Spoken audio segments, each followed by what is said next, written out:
അത് തെറ്റാണ്. കാരണം നമുക്ക് നമുക്ക് മനസ്സിലാവാത്തൊരു കാര്യം, ഈ നിയമം ഇപ്പോൾ ഭേദഗതി ചെയ്യേണ്ടതിന്റെ ആവശ്യകത, വളരെ പെട്ടെന്ന് ഇത് ഭേദഗതി ചെയ്യേണ്ടതിന്റെ ആവശ്യകത എന്താണെന്ന് മനസ്സിലാകുന്നില്ല. ഇത് വനത്തെ സംരക്ഷിക്കാനാണ് നിയമം കൊണ്ടുവരുന്നതെങ്കിൽ, നോക്കൂ, ഇന്നും നമ്മൾ ചർച്ച ചെയ്യപ്പെടുന്ന ദിവസം 2 മരണങ്ങളുമായി ബന്ധപ്പെട്ടുകൊണ്ടിട്ടുള്ള വലിയ വാർത്തകളാണ് കേരളത്തിൽ നടന്നുകൊണ്ടിരിക്കുന്നത്.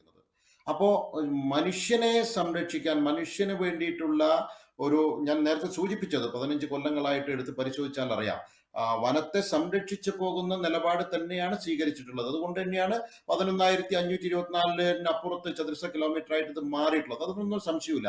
ഇനി ആനകളുടെ എണ്ണം എടുത്ത് പരിശോധിച്ചാൽ ഒക്കെ ഇരട്ടിയാവുകയാണ് ഉണ്ടായിട്ടുള്ളത്. അപ്പോ ഇവിടെ എവിടെയും വനത്തിനെ സംരക്ഷിക്കാതിരുന്നിട്ടില്ല എന്നുള്ളതൊരു വസ്തുതയെ നിലനിൽക്കുകയാണ്. ഈ കേരളത്തിൽ അനാവശ്യമായിട്ടുള്ള ഒരു നിയമനിർമ്മാണത്തിലൂടെ എനിക്ക് മനസ്സിലാകുന്നത്, ഇവിടുത്തെ ഉദ്യോഗസ്ഥന്മാരുടെ, ഇവിടെ പിന്നെ ഇപ്പോ ജയരാജ് സാറ് പറഞ്ഞത് അങ്ങേരൊന്നും അറിഞ്ഞിട്ടില്ല എന്ന് പറയുന്നത്, അങ്ങേരെ പോലെ ഇടത് പക്ഷത്തെ സഹായിക്കുന്ന ഒരു പരിസ്ഥിതിയെ സ്നേഹിക്കുന്ന അദ്ദേഹത്തോട് പോലും, അല്ലെങ്കിൽ അദ്ദേഹത്തിന് പോലും കാര്യങ്ങൾ ഗ്രഹിക്കാൻ സാധിച്ചിട്ടില്ലാത്ത ഒരു നിയമം ആരൊക്കെയോ ചേർന്നെടുക്കുന്നുണ്ടെങ്കിൽ ഇവിടുത്തെ ഏതൊക്കെയോ ഉദ്യോഗസ്ഥന്മാർ ഇതിനു വേണ്ടി ചരട് വലിക്കുന്നുണ്ട് എന്നുള്ളതൊരു യാഥാർത്ഥ്യമല്ലേ?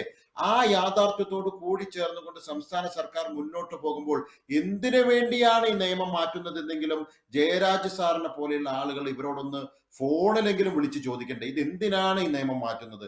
ഇതുകൊണ്ട് എന്താണ്, ഈ പുതിയ നിയമത്തിൽ എന്ത് ഗുണമാണ് ഉണ്ടാക്കാൻ വേണ്ടി പോകുന്നത്? നോക്കൂ, 1,30,00,000 ആളുകൾ ഈ വനാതിർത്തിയോട് ചേർന്ന് താമസിക്കുന്ന ആളുകളാണ്, വനത്തോട് ചേർന്ന് താമസിക്കുന്ന ആളുകളാണ്. അവർ മുഴുവൻ കുടിയിറക്ക് ഭീഷണിയിലേക്ക് പോലെ, നേരത്തെ ജമീഷ് സൂചിപ്പിച്ചതുപോലെ, ഒന്ന് കുളിക്കാൻ സാധിക്കില്ല, ഒരു കമ്പ് വിറകെടുക്കാൻ സാധിക്കില്ല, വനത്തുള്ളിലേക്ക് ഒന്ന് ഒളിഞ്ഞു നോക്കാൻ പോലും സാധിക്കില്ല. ഇതെന്തൊരു നിയമമാണ്, എന്തൊരു നിയമമാണ് വരാൻ വേണ്ടി പോകുന്നത്? ഇപ്പോഴുള്ളത് തന്നെ കാടത്തമാണ്. വയനാട് ജില്ലയിലൊക്കെ ഞങ്ങൾ അനുഭവിച്ചുകൊണ്ടിരിക്കുകയാണ്. ഇപ്പോഴുള്ള കരി നിയമങ്ങളാണ്.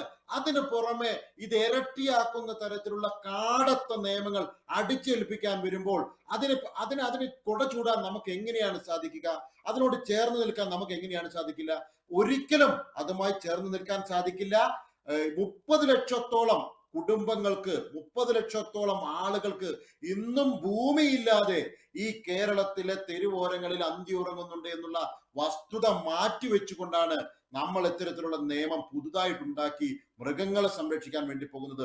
മൃഗങ്ങളെ സംരക്ഷിക്കണ്ട എന്നുള്ള നിലപാടേ ഞങ്ങളെ സംബന്ധിച്ചില്ല, ഈ ചർച്ചയിലിരിക്കുന്ന ആർക്കുമില്ല എന്നുള്ളത് ആ വസ്തുത നിലനിൽക്കുക. ഇത് തന്നെയാണ് കേരളത്തിന്റെ പൊതുസമൂഹവും എല്ലാവരും ഉദ്ദേശിക്കുന്നത്. അപ്പോ ഈ ആനയുടെ 4 കാലിനെ പോലും കൃത്യമായിട്ടുള്ള ഒരു ധാരണയില്ലാത്ത ഒരു വകുപ്പ് മന്ത്രി, ഞാൻ അദ്ദേഹത്തിന്റെ ഒരു കോമൺ സെൻസ് ആണ് ഞാൻ ആലോചിക്കുന്നത്. ഈ കരട് നിയമം ഈ ജനങ്ങളുടെ ഇടയിലേക്ക് ഇട്ടുകൊടുക്കുമ്പോൾ അതിലെന്താണ് എഴുതി വെച്ചിരിക്കുന്നതെന്ന് വായിച്ചു നോക്കാനുള്ള ഒരു സാമാന്യ ബോധമില്ല ഇദ്ദേഹത്തിനൊന്നും. ഈ നാട്ടിലെ ജനങ്ങൾ അനുഭവിക്കുന്ന ദുരവസ്ഥ ഇന്നും കൂടി നമ്മൾ ചർച്ച ചെയ്യപ്പെടേണ്ടത് അതിനെക്കുറിച്ചല്ലേ? ഈ 2 പേരുടെ മരണത്തിനിടയാക്കിയിട്ടുള്ള സംഭവങ്ങളല്ലേ നമ്മൾ ചർച്ച ചെയ്യപ്പെടേണ്ടത്? അതിന് പകരം ഇത് ഇരട്ടിയാക്കുന്ന തരത്തിലുള്ള നിയമങ്ങൾ കൊണ്ടുവന്നാൽ ഇത് അംഗീകരിക്കില്ല. നേരത്തെ വസന്ത് സൂചിപ്പിച്ചതുപോലെ ഇതിനോട് ചേർന്ന് നിൽക്കുന്ന ആളുകളോടൊപ്പം എല്ലാവരും ചേരും, എല്ലാവരും ചേർന്ന് അതിനെ ചെറുത്തു തോൽപ്പിക്കും എന്നുള്ളത് മാത്രമേ എനിക്ക് സൂചിപ്പിക്കാൻ